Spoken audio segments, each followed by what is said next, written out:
Un petit problème 900 Elo qui permet de gagner du matériel. Comme pour chaque problème et chaque situation aux échecs, on va analyser la position. Donc on peut déjà voir qu'on a 3 pièces de notre côté, 3 pièces de son côté, 4 pions de son côté, seulement 2 pions de notre côté et une tour chacun. Donc on a 2 pions de moins, mais ce qu'on peut voir directement dans la position, c'est que son pion F5 est complètement prenable. C'est-à-dire qu'on pourrait faire G prend F5 et ce coup permet en même temps de défendre notre cavalier en E4. Donc concrètement, dans cette position, on a un seul pion de moins.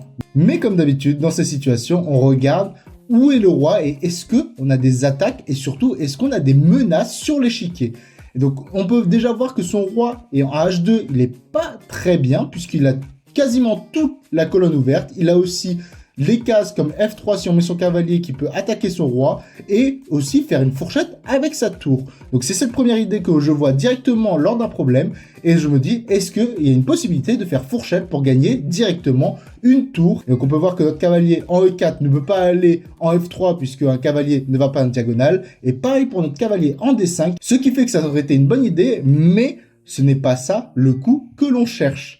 Donc, on va essayer de voir comment profiter de la position pour gagner un avantage matériel. Et donc, ce qu'on peut voir directement, c'est le coup tour C2. Puisque, comme je vous l'ai dit, la rangée du roi était complètement à découverte. Et si on joue tour C2 échec, à ce moment-là, on peut ramener notre tour pour attaquer son roi et ça peut être une bonne idée.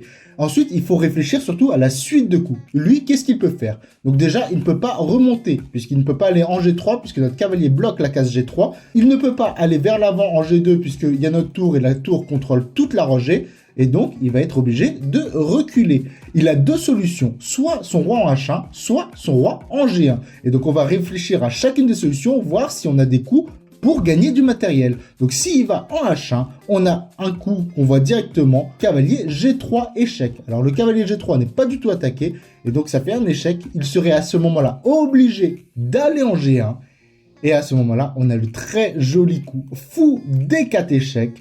On pourrait se penser que c'est mat puisqu'il n'aurait aucune case, puisque la case F1 est contrôlée par le cavalier, la case H1 par le cavalier, et toutes les cases devant le roi par la tour qui serait en C2. Mais ce n'est pas mat parce qu'il a un coup pour bloquer la diagonale, que ce soit fou E3 pour bloquer ou tour E3. Et c'est là où notre cavalier est très important. C'est parce que après le coup en E3, on va pouvoir faire cavalier prend E3 et non pas fou prend E3 puisque il vaut mieux continuer à mettre la pression puisque si on enlève le fou, on n'attaque plus du tout la diagonale et on n'attaque plus du tout son roi qui serait en G1.